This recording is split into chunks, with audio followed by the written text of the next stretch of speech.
David Cavalli, located in Vancouver, Canada, and Bertrand Weiss, located in Mexico. And both will be sharing with us their vision of the challenges that lie ahead in this new era. With more than 45 years of experience, including floor shop, field and marketing, field sales and marketing, establishing a business, staff development, and strategic business planning and implementation, David Cavalli has been chairman of the board of directors at Tesla Electric Inc., president, CEO, and regional director in Foy Turbo in Canada, United States, Mexico, and Israel. David's studies were developed at the University of Chicago and the University of Aston in Birmingham. On the other hand, Bertrand Weiss is currently CEO of Boxmer Mexico. Boxmer Mexico is one of the main global leather contributors worldwide. Previously, Bertrand was managing director of Foy Turbo Mexico and developed his commercial career in Siemens and Alstom Mexico. Bertrand Weiss holds a master's degree in business administration from Kassel Management School in Germany and a bachelor's degree in electrical engineering from Wuppertal University, also in Germany. At the end of this webinar, we will leave a space of 10 to 15 minutes to answer some of your questions, which you can send us during this webinar through our chat, which we are enabling right now. We are ready to start this webinar. So on behalf of Russell Bedford Mexico, I warmly welcome the CEOs, David Cavalli and Bertrand Weiss. David, please go ahead.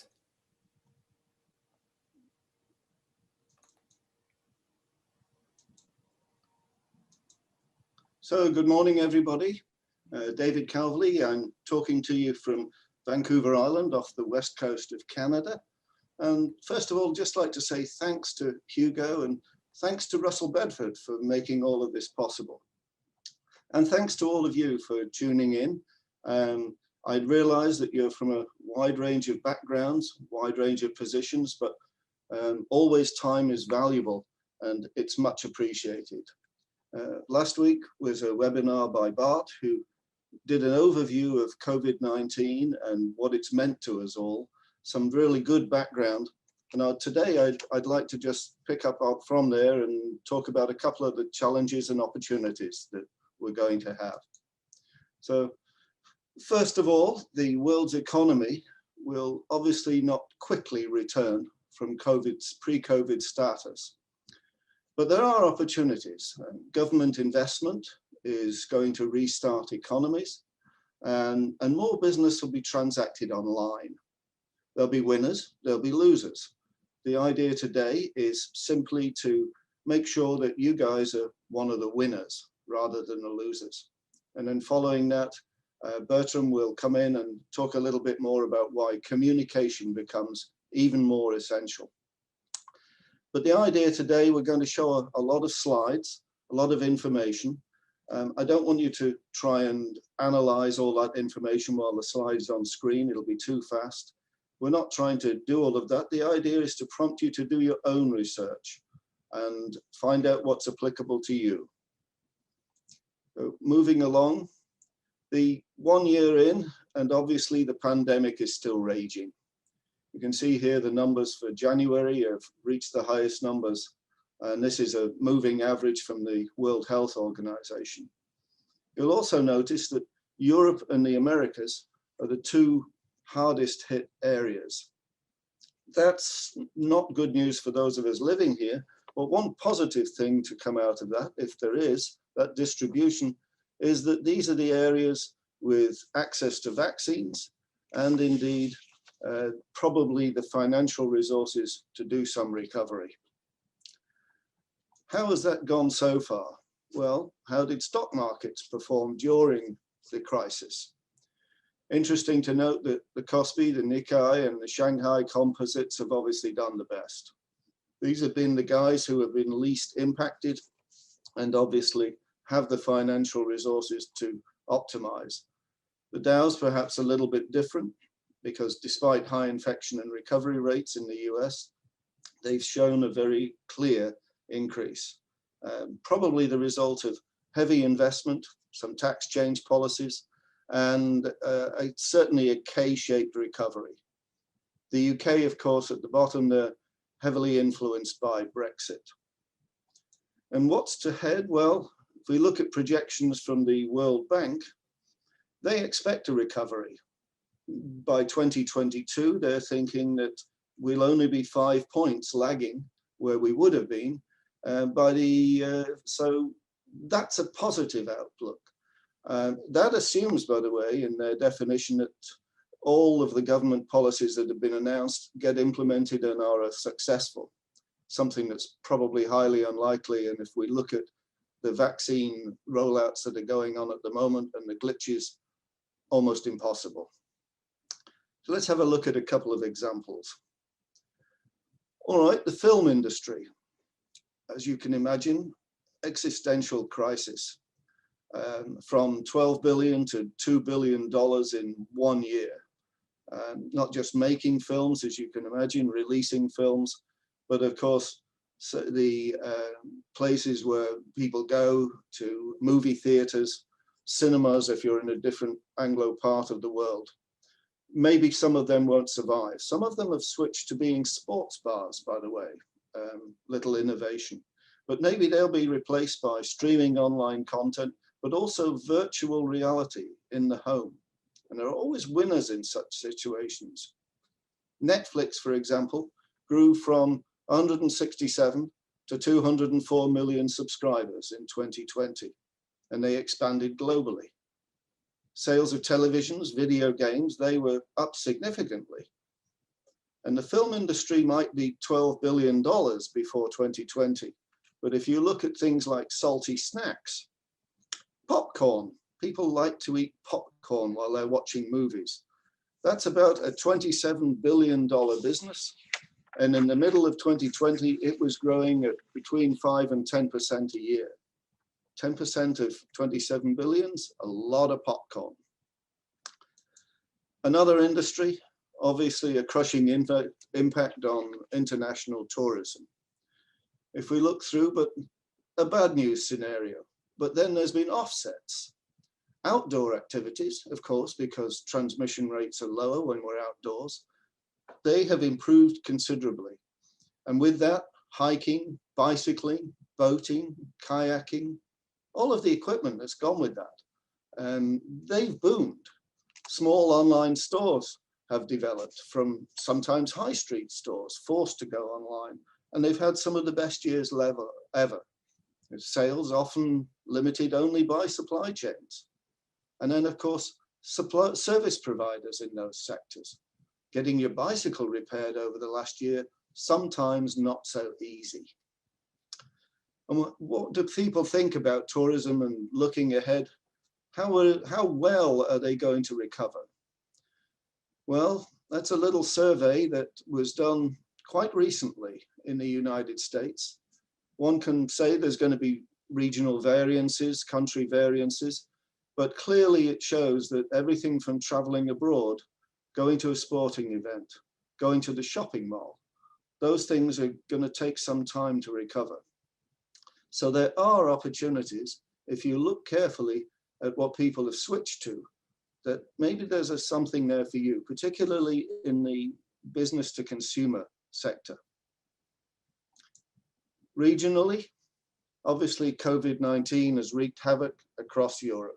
You can see here that some countries have done better than others, but it's not been a good scene. On the other hand, the European Union has already dedicated the first part of 750 billion euros from its plan to recover, a total plan of 1.8 trillion euros over the next couple of years. Interesting point for us that the greener economy is clearly identified as being their target. 30% of that funding is designated to fight climate change. In the United States, $1.9 trillion has just been released as part of the Biden plan. It will go to Congress, but if successful, it will add on to the $900 billion package that was passed in the fall. Again, the emphasis here is clearly on creating jobs in the technology and the green sectors. What does that mean? Well, fossil fuels maybe not the best. How are people likely to accept this? Well, we got a good start, a clear drop in 2020 of CO2 emissions, and there'll certainly be pressure there not to return to the old ways. One of the first acts, for example, of President Biden was to cancel the multi-billion-dollar pipeline due to carry Canadian oil south. A loss of jobs, a loss of energy supply, but a clear signal to the rest of us that he's serious and they're serious. And they're going to rejoin the Paris Accord, and we should think about that and plan for that. But fossil fuel investment will not be completely eliminated. You can see here that 50% of investment committed by G20 nations in 2020 was for fossil fuel development and expansion. On the other hand, it's not so long ago that the other 50% being to clean energy would have been unthinkable. Other energy, by the way, is our transmission lines, infrastructure, etc., support. And if you think, okay, what does that mean to me? Well, if you're in the fossil fuel industry, I would seriously start thinking about how to move on. And are they real numbers? If you think about it, the UK demand for electric vehicles in 2020 increased 186%. Plug-in hybrids, 91%. Petrol vehicles, gasoline vehicles, declined 39% and diesels 55%. Okay, percentages, David, because we're talking percentages perhaps of small numbers. But Tesla were only just shy of their 500,000 vehicle goal.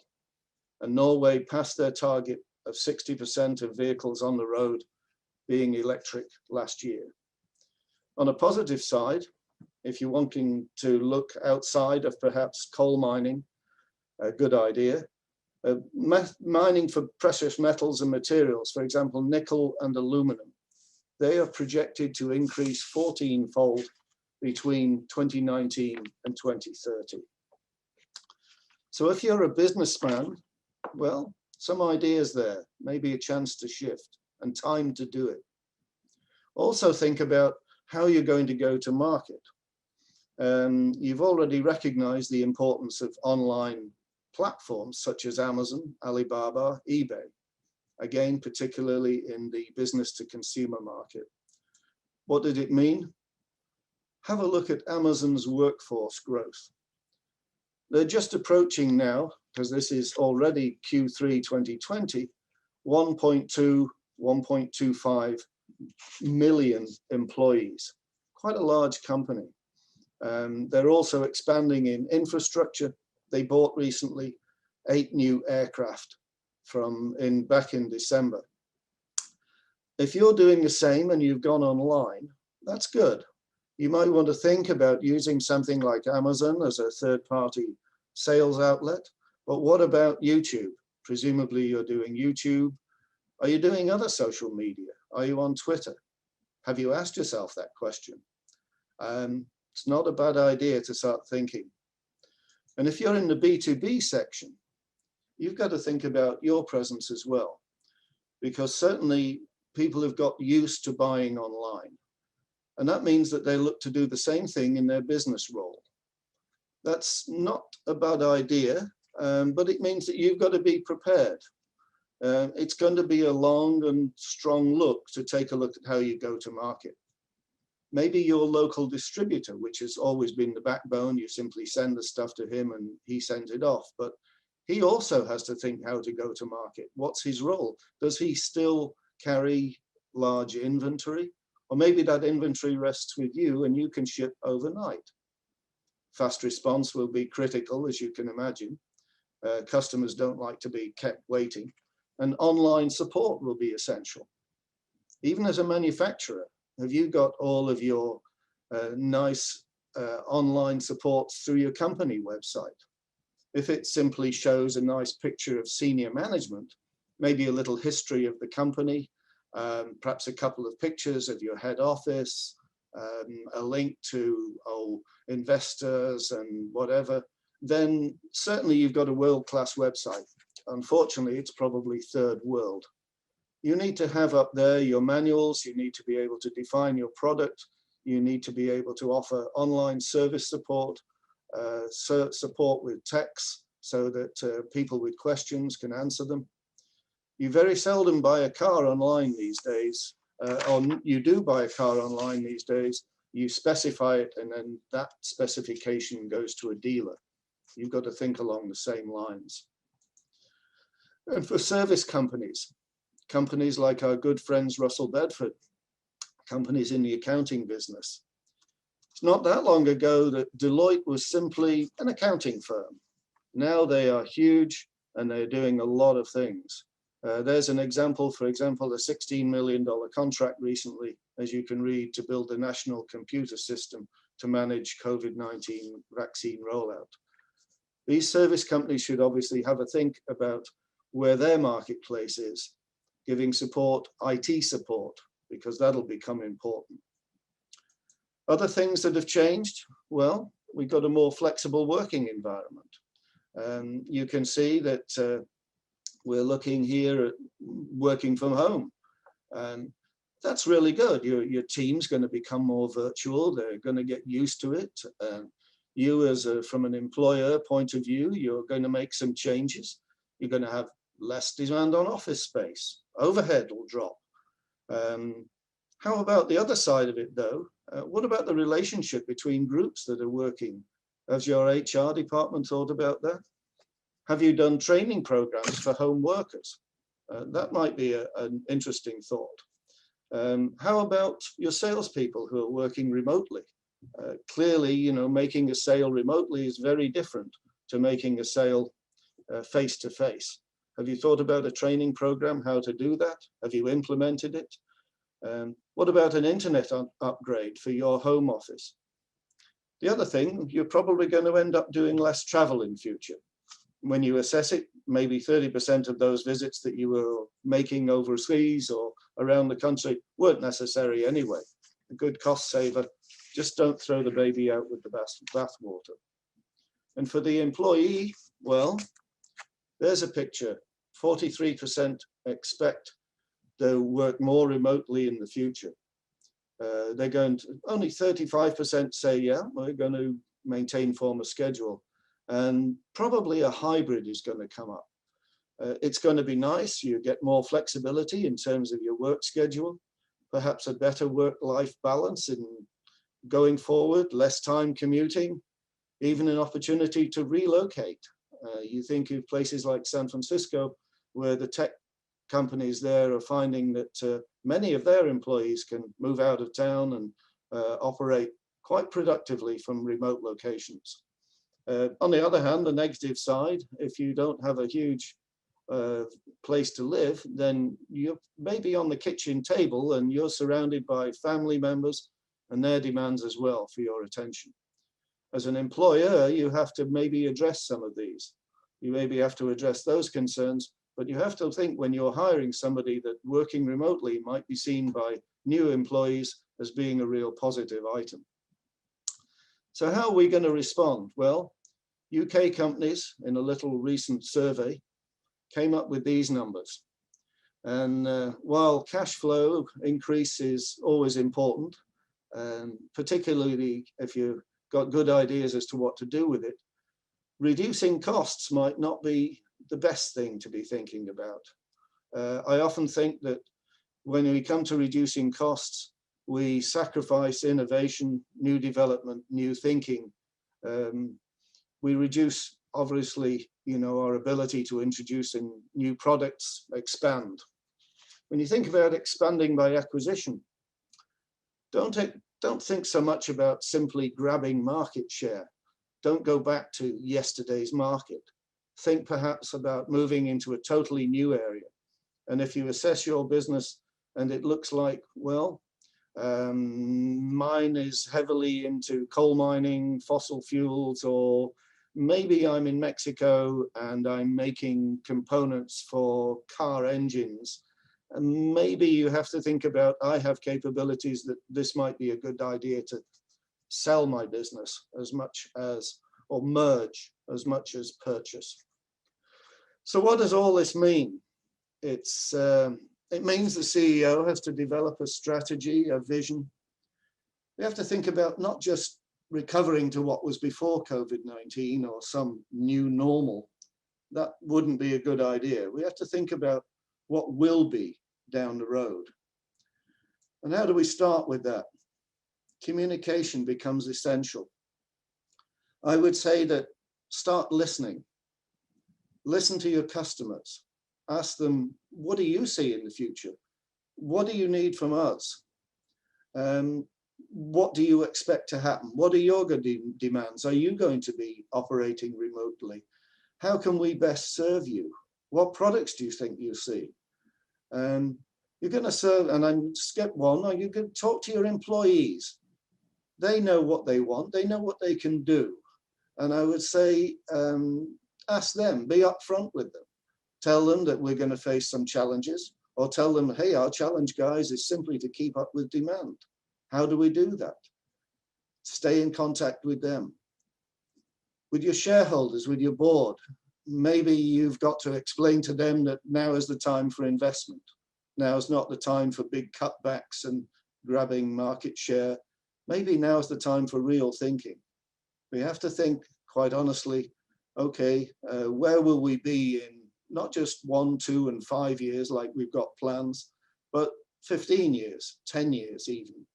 And with our partners, companies such as Russell Bedford, or maybe the guy who does your tech.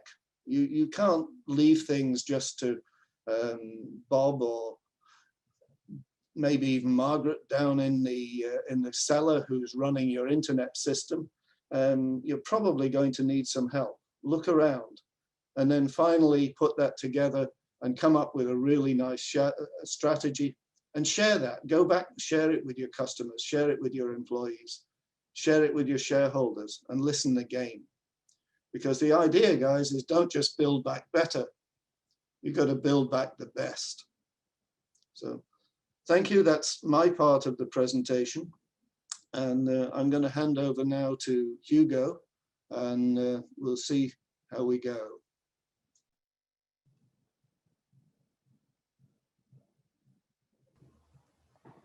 David, thank you very much for your participation.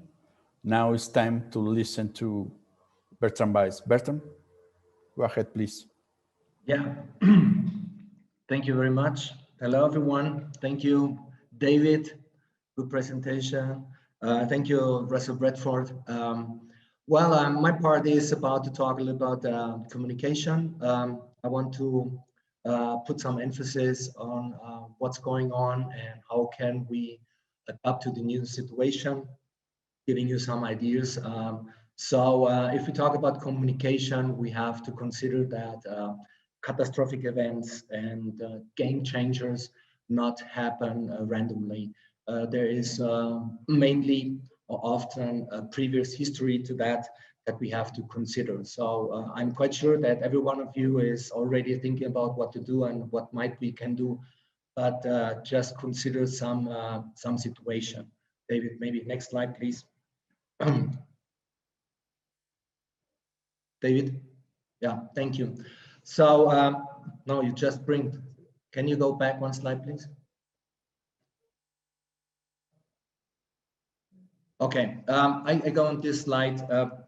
What we see, what I want to make emphasis on is that big companies in the past failed to understand the information from the market. I think large company like, for instance, Bayer or Siemens have a very good management team and took decisions in the past, but unfortunately some erroneous decisions which led to dramatic or catastrophic events. So the big question mark behind all of that is, do we really have as managers all essential and important information in due time?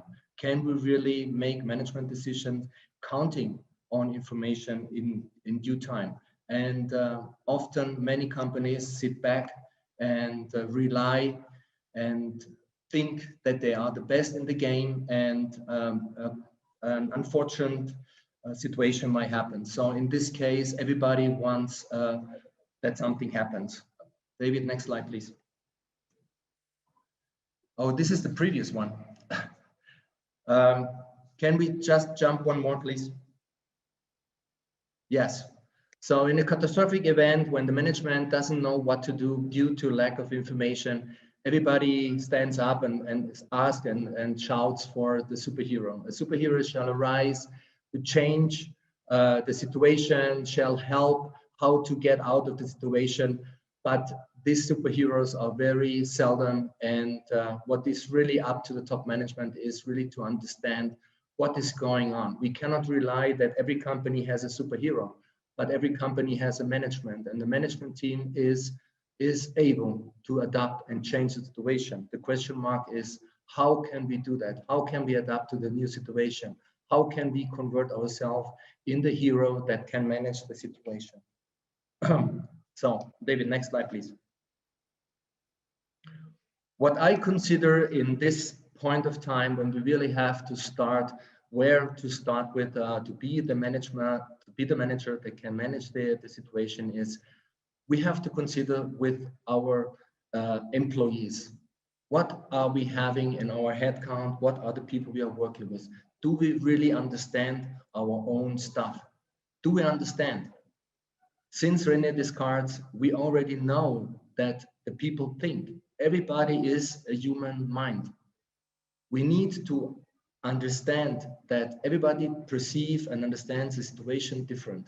And do we really understand everybody of our workforce? Do we have a management team that really understands our idea? Do we communicate? Do we really assert the situation? Do we talk to them? Do we really understand how we can manage and forge a team? This is for me one of the biggest questions to start with. Second, please, David, next slide. Well, we have to understand the business basics. The business basics already start with one of the most famous books, which comes from Adam Smith, Wealth of Nations, where he stated already the three forces. Do we consider that in our assessment? Do we really understand what it is needed to have the people, to have the laws in place? Do we really understand what is happening with our supply chain? Do we assess all that in time? Questions that rise up in our assessment, talking not only to our employees, but then also talking to all the shareholders that are around in our business, that affects our business. Next slide, please, David. Okay. Also, we have to make the real basics of our business ourselves. What is our business about? Do we really still understand what is the purpose of our business? Do we have enough knowledge of a product? Do we have enough knowledge of our customers? Do we have enough knowledge of the production process? Do we understand, or do we have knowledge what is happening in the government, in our legislation? Do we understand what our shareholders want? We have to assess that really from basics again. If we don't understand our real basics, we will not be able to really find a solution or answer to the challenge that we are facing right now. So we have to go back. We have to start talking. We have to start to talk with everyone around us. Next slide, please. So to understand how difficult and how much energy we have to spend in that is, we have to understand that communication is an exponential process. So the larger our company is in terms of divisions or management levels, the larger the company starts in being of employees, the more time we have to spend into communication. We cannot assume that a small company management can manage a company with communication the same way than a large company or enterprise can do it. So we have to adapt our management style and spend much more time in communication and organize a structure that enables our communication. We have to make sure that we have a corps. A company is not a social club. A company is more like a military corps, and we have to organize that. We have to make sure that our communication flows from top down and from bottom up. If we don't know the lowest level of our of our company in terms of communication. If we don't know the last customer of our service product that works and receives our product, we will never understand what is to do and how we can drill and adjust to the actual requirements. So please, next slide. As an example, I just put here the management team of Manchester City, and Pep Guardiola is making a briefing after each and every training session and repeating again. 11 top and world best players, but they need to be steered. Nobody is enabled to play a game by his own. So it's the same thing happens to your management team. The same thing happens to your company. You need to make sure that your information really comes down. If you let them run alone, they will play a perfect game by themselves, but the company or the team will not win. So you have to make sure and repeat your message again and again. Please, next slide. Okay. How this works is, well, you have to listen. Go back to the essential, start to listen. Listen is an art. You need to listen to the employees. You need to listen to your product, how the product is assembled. I just have an example that here in my company during COVID, we even improved productivity just because we noticed that maintaining the sanity distance, we had to adjust the production process and we improved the process. So it's possible. You have to listen to the customer, like David already stated. What does the customer want? Do they shift more to online? What does the owners want? Do they accept the situation or do they want to change? What is the providers doing? Can we continue with the same providers? Do we have to do sourcing again? What do the stakeholders want? What is happening around you? What is doing the government with all the restriction right now with the COVID measurements? So you have to go back and start to listen. What is going on? Next slide, please. And for sure, you have to repeat. Everybody, like mentioned at the beginning, is an individual. Everybody has a mind, everybody thinks, and everybody starts with his own ideas. So that you have to go back and repeat. It's a task, it's so much underestimated, but you have to repeat. You think you give an order and you don't do the follow-up on the instructions, be sure it will not be executed the same exactly way you wanted to do. Pep Guardiola is doing that every day. So you as a manager, you have to consider that in the new task of organizing and communication within your own organization. Next slide, please.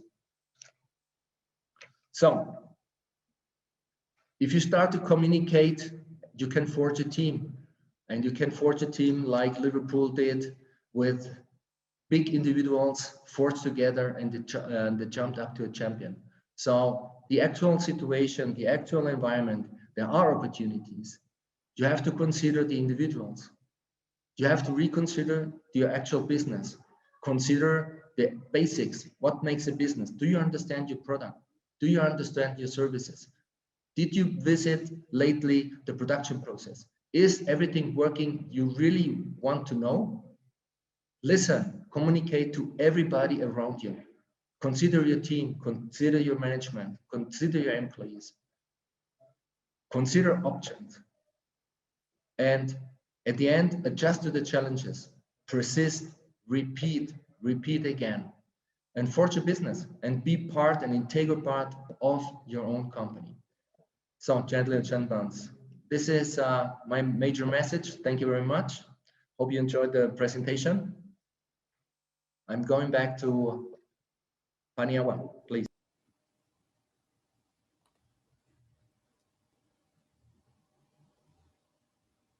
David, Bertram, thank you very much for your presentation. It is clear that we as directors must modify our thinking and adapt us to the needs of this new era. Continuing with this webinar, we have reached the question and answer section that our audience has for you. We only have 15 minutes in this section, so please let's try to be brief and clear in your answers. David, are you there? I am. Okay. David, we have the first question for you. David, considering that the United States has a new president in Joe Biden, do you consider that one of his strategies will be continue promoting globalization? That's an interesting question. And of course, I look at it from outside the country, as many of you do, but not too far away. Clearly, the plan there and the investments from Biden, as stated in his campaign documents, are to invest heavily in tech, to invest in jobs. And he's clearly stated that these will be American jobs. I don't think it's a step back, in fact, to the last 4 years. Clearly, he's going to try and build relationships with partners and with people overseas, with allies. But there will be, as many countries, not just the United States, a real concentrated look at supply chains, for example. Where were they caught short? That's going to be interesting, and I'm sure the US will invest at home in production lines that are considered critical, as will other countries. That's going to be very important. Great, David. Thank you. We have an additional question for you, but it is later. I think we go first with Bertram. Bertram, we have a question for you. Yes, please. Bertram, do you consider that young people around the world are prepared for a working life after COVID-19? Because we have seen that many companies are bankrupt and many others have been created and developed with great success. But do you think young people and humanity are ready for a new way of working? Absolutely. I think it is the people adjust. It's some sort of nature to survive. So there is always opportunity to restart, to rethink, and people have an essential demand. And it's basic. You have to go back and again listen what's going around. That you can count on people, that the people want to work, yes, for sure, and they will adjust. It's only the way that you adapt to that and really understand their needs. I think we can build up a great teams, we can build up great working opportunities, and it's a new mixture. You have to understand. So just talking about, let's say with engineering, just recently, 2018, Mexico developed more engineers than the US. So right now it's COVID, it's just an opportunity. Can we shift the engineering department virtually down to Mexico? It's just understand, take the information. There's so much information around.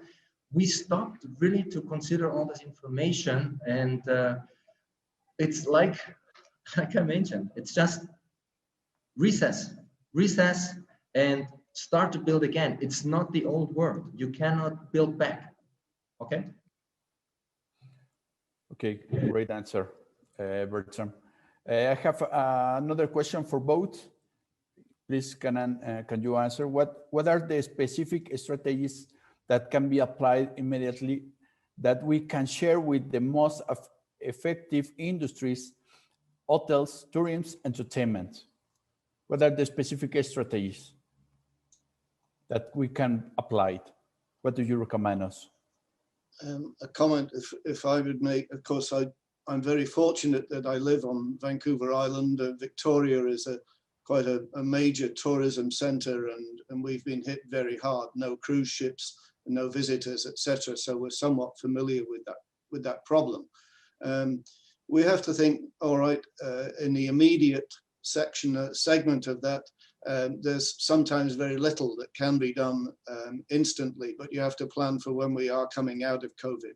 We again have been rather fortunate that I can still go to a restaurant. Better to sit outside. In some parts of the world, that's not possible. We've been able to advertise, for example, staycations.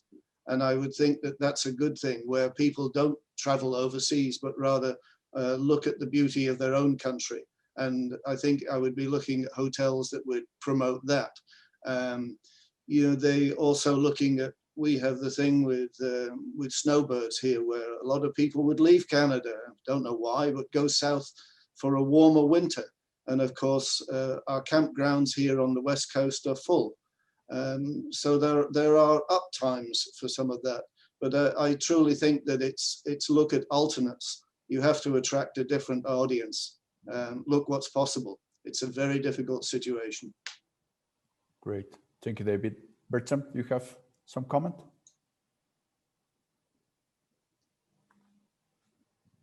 I can only agree what David said. I think it's a complete different situation, and it depends a lot on what is your service or product you provide. So it's really going back.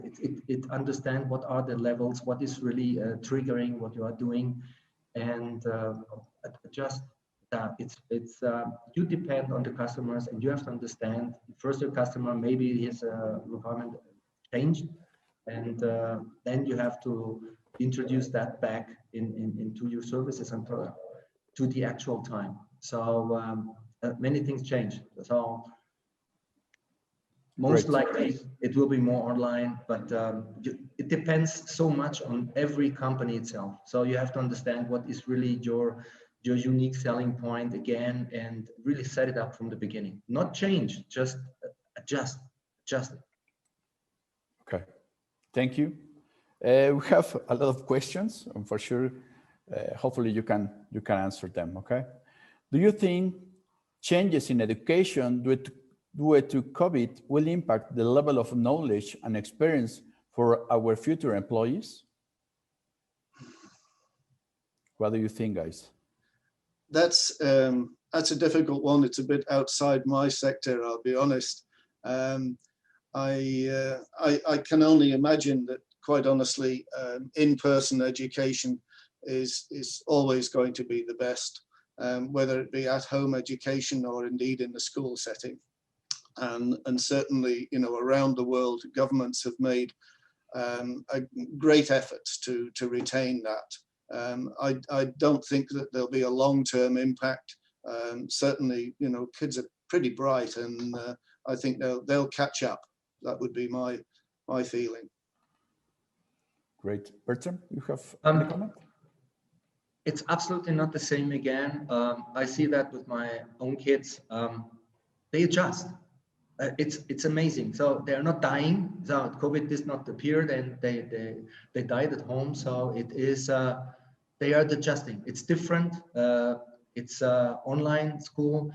And for sure, it's a new learning. It's a new a way of thinking, but people adjust. So it's not the point of running away. It's to trust also that the people will adjust to the new situation and everything around that. So yes, for sure, it will impact. It will adjust. It's not the old, and but I'm very optimistic that we can, let's say, go ahead, and it will be even better in the future. It's only making a big jump ahead what we ignored in the past. So we didn't use all the online medias, but right now we are using that. So we are forced to do that. So it's a game changer, and for me, it's also a big opportunity. Great answer. Okay, we have another question for you. Which are the new and most important values that CEOs must have in this new era?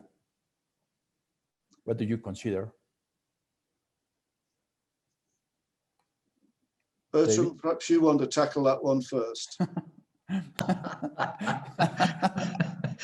Well, I think the first thing I crossed my mind is patience. Is patience, really.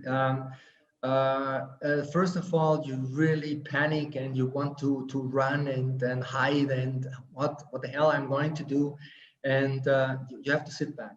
You have to really patient and start from scratch again. Really, what's going around, gather information, analyze the information, and assert. Question. I really started to question again. Everybody I knew around what's going on. But first of all, it was really being patient. Don't let's say fire everybody around you, which you want to save costs, you want to save the company, but it's not about that.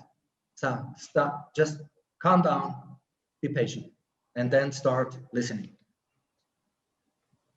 I think the values particularly haven't changed so much. If I think back to the value statement, the one-word statement of my old company when I was there, that never let a colleague down, never let a customer down. Those are important, and I think they're going to be the same today. They're going to be the keys to your success. Look around you, colleagues in terms of the people you work with, colleagues in terms of the people who work for you, and also with your customers. I think you have to get close. You don't let them down. It's your reputation, your name. I think in terms of, there are going to be people who suffer some real bad times and good times as a CEO in the next little while.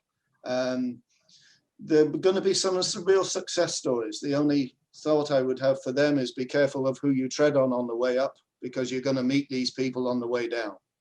So it's act like a human being, act like a decent human being. Those are still the same values that they were before COVID. Perhaps they're even more important now. Okay. We have, this is a good one. If you don't want an organization based on home office work, what would you recommend? That's interesting. Yes, I mean, you know, you're going to have to organize. I think it's a balancing act, because you know there are very much you know, advantages of home office work. Some companies who've done it well and who've done the right training have seen significant gains in productivity. And so you have to put that on one side of the scale. But on the other side, yes, that office environment does give you a lot better cooperation between various levels, including shop floor up to management. And you've got to make sure that, you know, that continues. Again, it's a training question. You have to evaluate the pluses and minuses because there are costs involved in both sides. If you don't want particularly a home office, then I would seriously think about how you can bring more flexibility into your office environment. Employees have been working at home offices and they've enjoyed that flexibility. It's become very important, and if you want to attract the right employees, that's going to be continuous. So flexible time, that's going to be an important one. That would be the thing that I would think about first of all. What do you think, Bertram? It's a very, for me, it's a little bit a general question, but when you talk about if you want or not, it's really is, do you really understand why we don't want? Who is involved in that? What is the reason why we don't want? This is for me anyhow the big question. Because if I remember back, my dad didn't want a cell phone, so he resisted a cell phone. I talked to him and asked him and why, and for him it first was too complicated. He had some fears about that. For me, it is more situational. Can we really avoid it? Is it possible? Because all this IT and with these COVID measurements, it is nearly impossible to don't have home office, at least partial or part of our company. So it's more the question is, do we really assert enough why we don't want, and maybe get around that or adjust to the new situation? It's right now for me, it's not a point to rest on the past. Right now we have to adjust, to be flexible, and really to get out of the comfort zone, because right now it's a game changer. So we have to adjust. If I could add something to that, you know, many of these things, I've mentioned training, Bertram talks about adjusting. You know, these are cases where you might want to go outside and get some outside help. Some of those partners that we talked about. There are companies offering, you know, this training, companies that will assist you to cope with that demand from working from home. And if you're a service supply company, including, you know, some of the personnel companies, there's an opportunity for business. all right, sure. to provide these services, to help companies adapt. For sure. Okay, we have two additional questions before to end the webinar. Do you think that economies will return back to protect domestic production, supply chains, jobs? I think I mentioned that already, that certainly economies, countries particularly, will look to invest, and they're borrowing a lot of money and they'll want to invest it at home. I think, yes, they will look to their supply chains. Certainly, if you think back to Bart's presentation last year, China is looking inward. China is looking at producing for its own middle-class economy. That gives not only challenges for supply lines, but it gives opportunities for more domestic production, particularly where it makes sense. Countries are still thinking about the next pandemic, and there will be a next pandemic. That brings biochemistry, biotech, particularly to the forefront, but also supply lines for critical things like toilet rolls and protective equipment. Yes, I do think that that economies will look to secure those essential supply lines. Okay. Bertram, any comment, because you are in the production area? It's a huge question to answer. For me, generally, I think we cannot turn off a business at a whole, and you are a competitive company. Every competitive company is depending on the sourcing costs. So it's not about the question if this is going to disappear or whatever. For me, it's how it's going to be mixed. Okay, I think everybody was very shocked about that. All of a sudden, we couldn't get any product out of China. So we were really confronted with a new situation. And right now, with all these back effects of Lopez and whatever to get the biggest discount with the largest orders, I think we have to rethink that. We have to rethink, is really the neo or turbo capitalism, is it the right way? Or do we set as a company, let's say, adjust our goals, our visions, do we really adjust to that and try, let's say, to reduce a little bit our income and our earnings, and adjust to a little bit more, let's say social, or maybe a little bit more international or local organized sourcing organization, so that we can be a little bit more flexible of what's going to happen. It includes also to develop and spend money in smaller companies or in other companies to develop them and continue working with them. Not only give 90% to 1 in 10, or let's listen to them, let's understand what is the minimum, and at least have an additional resource to go back if it is necessary. I think this was one of the biggest challenges right now, to get sourced, to get it in time, and not depend on only one supplier out of China, for instance. Okay. Well, we have a final question for you guys. Earlier in your exposition, you commented that green energies may improve possibility in the recovery of many countries' economy. But there are countries like Mexico which are considering fossil energies as a solution to improve markets. From your point of view, what are the most important challenges that these countries will face if they do not adopt green energies instead of fossil energies in the short time? This is a very good question. And a very interesting one. We assume that we don't run governments, and that obviously governments are elected. I think as a CEO, you have to look at the short term. There are investments in fossil fuels still going on, and there will be fossil fuel consumption in the future. Not particularly things like coal, but the liquids. It's difficult to run aircraft and ocean-going ships on wind turbines. But I think as a CEO, you have to just simply recognize that, and you have to look at it from a global perspective. You have to say, where am I going to be in 3, 5, 10 years' time? Look at investments outside of Mexico, if you happen to be in Mexico, where you can make the best investment from a global perspective. Think where you can be a supplier, an export supplier, because quite honestly, these investments are tilted towards green, and you're not going to be able to push the piece of string. It's going to be something that will become a reality in the future. Bertram, any comment or? For sure, I think I mostly agree on David's comments. But for me, still, it is also in my daily work. It's a question because it's hard to get it on a daily agenda. How much can I adapt to everything which is greenhouse and whatever? So for sure, there are big opportunities to come.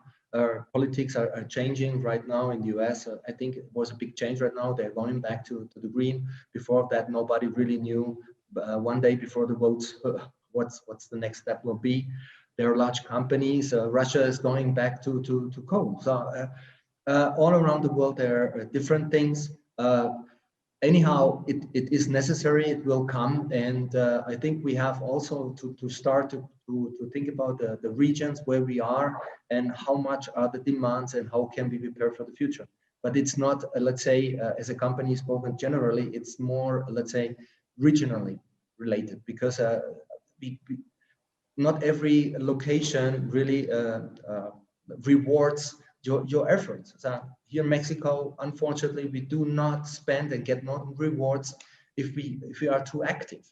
Okay, in other countries, it's essential because you save taxes. So we have again slide the world and really be very, let's say, careful for what region do we talk. I think there is no general aspirin for everyone.